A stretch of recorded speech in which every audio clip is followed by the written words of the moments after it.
Railway পূর্বাঞ্চলের CRB এলাকায় সরকারি একটি ফুল করে গাছ কাটাকে কেন্দ্র করে সমালোচনায় পড়েছেন স্থাপন বিভাগের হিসাব কর্মকর্তা নুসরাত সুলতানা। জানা গেছে, ঝুঁকিপূর্ণ উল্লেখ করে গাছ কাটার জন্য আগেই লিখিত অনুমতি চাওয়া হলেও শেষ পর্যন্ত তা অনুমোদন পায়নি। তবে এর আগেই নিজ উদ্যোগে গাছটি কেটে ফেলা হয় বলে অভিযোগ উঠেছে।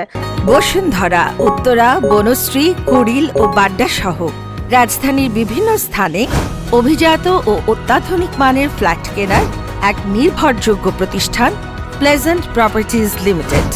ভিওডি বাংলার হাতে প্রাপ্ত ভিডিও ফুটেজে দেখা যায় বাইরের লোক দিয়ে বৈদ্যুতিক যন্ত্র ব্যবহার করে গাছটি কাটা হয়েছে, যা রেলের অনুমোদিত কোনো কার্যক্রম নয়। এ বিষয়ে নুসরাত সুলতানার দাবি করেন, বিষয়টি অফিসিয়ালি করা হয়েছে। তবে বিভাগীয় প্রকৌশলী জিসান দত্ত জানান, এ ধরনের কোনো অনুমতি দেওয়া হয়নি এবং এটি সরকারি সম্পত্তি হয় এভাবে গাছ কাটা আইনসম্মত নয়। এছাড়া এটি পরিবেশ বিপর্যয় হিসেবে বিবেচিত। ঘটনাটি নিয়ে রেল সদর দপ্তরে আলোচনা চলছে। অনুমতির গরমিল ও প্রক্রিয়া নিয়ে প্রশ্ন উঠেছে, আর সংশ্লিষ্ট আইডব্লিউ ও কর্মকর্তার মতামত এখনো জানা যায়নি। VOD Bangla news desk.